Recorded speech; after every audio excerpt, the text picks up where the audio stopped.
Aunque la violencia que caracteriza la conmemoración del 11 de septiembre de cada año hace que apenas pase ese día, mucha gente quiera pasar página, hay una lección que nos deja el quiebre de la democracia en 1973 que no debiéramos olvidar.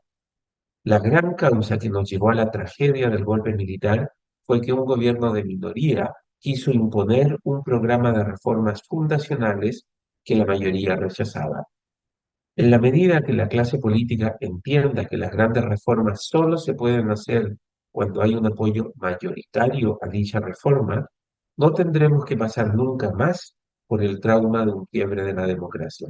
Aunque no hay otro momento de la historia nacional que atraiga tanto la atención de los estudiosos que el golpe militar, a menudo el foco de los estudios está en lo que ocurrió en dictadura, desde las reformas económicas neoliberales hasta las violaciones a los derechos humanos, y no en lo que llevó al quiebre de la democracia. Ya sea porque la izquierda prefiere evitar discutir sobre los errores que cometió o porque los que entonces fueron oposición prefieren centrarse en explicar lo que intentaron hacer para evitar la intervención militar que todos parecían ver venir, a menudo olvidamos centrarnos en lo que nos llevó por el camino que terminó con el golpe militar. Es cierto que la época de la Guerra Fría fue de especial polarización y que en América Latina la disputa entre el modelo de democracia capitalista y el modelo de socialismo revolucionario que empujaba la Revolución cubana llevaron a muchos a tomar posiciones demasiado radicales. Pero la radicalización y la polarización no tienen por qué terminar llevando al país al quiebre de la democracia. Es más, un cierto grado de polarización es saludable, especialmente en elecciones cuando los votantes necesitan tener opciones diferentes para poder ejercer cabalmente su derecho a escoger cuál será el rumbo que tomará el país. El problema en 1973 no era que había opciones muy diferentes en las hojas de ruta que proponían la derecha, el centro y la izquierda. En una democracia sana, los distintos sectores políticos se diferencian en sus propuestas y sus prioridades. El problema en 1973 fue que el gobierno de la Unidad Popular buscó avanzar su agenda de reformas radicales sin contar con el apoyo mayoritario del electorado.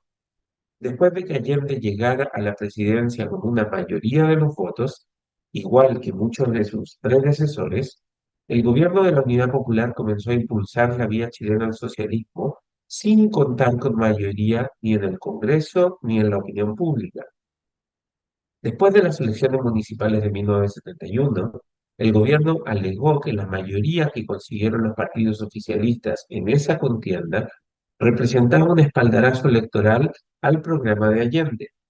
Pero cuando la mayoría de los chilenos votó en contra de la UP en marzo de 1973, el gobierno de Allende decidió ignorar la voz del electorado. Es cierto que la derecha y el PDC no alcanzaron a lograr los 2/3 que querían para sacar democráticamente del poder a Allende, pero una mayoría de las personas votó para que el país cambiara de rumbo.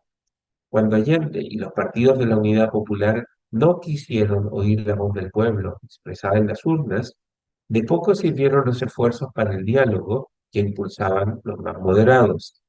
La crónica de una muerte de la democracia anunciada se produjo de forma tan dramática y dolorosa como muchos habían anticipado. Si Allende hubiera aceptado que una mayoría del país estaba en desacuerdo con la dirección por la que iba el país y así lo expresó en las elecciones legislativas de marzo de 1973, un giro hacia la moderación podría haber evitado ese negro capítulo en la historia de la democracia nacional que acabamos de conmemorar el pasado miércoles 11 de septiembre. Las lecciones para el Chile de hoy son evidentes. Las autoridades no deben desoír la voz de la gente expresada en las urnas. Después de ganar de forma inapelable la elección presidencial de diciembre de 2021, el presidente Gabriel Boric comenzó a impulsar su ambiciosa agenda de transformaciones políticas.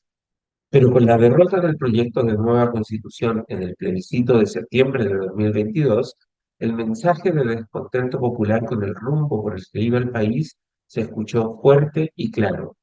Aunque a regañadientes, el gobierno escuchó la voz de la gente.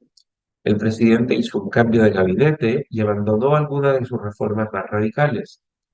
2 años después, el gobierno de Boris parece comenzar a olvidarse de lo que votó la gente en septiembre de 2022. Afortunadamente, el 27 de octubre, el pueblo volverá a expresarse respecto al rumbo que lleva el país, ya que el presidente Boric nos recordó que todos debemos aprender lecciones de lo que nos llevó al quiebre de la democracia en 1973.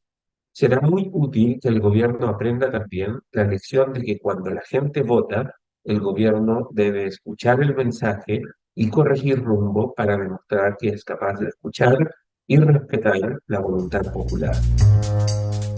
El Líbero, la realidad como no la habías visto.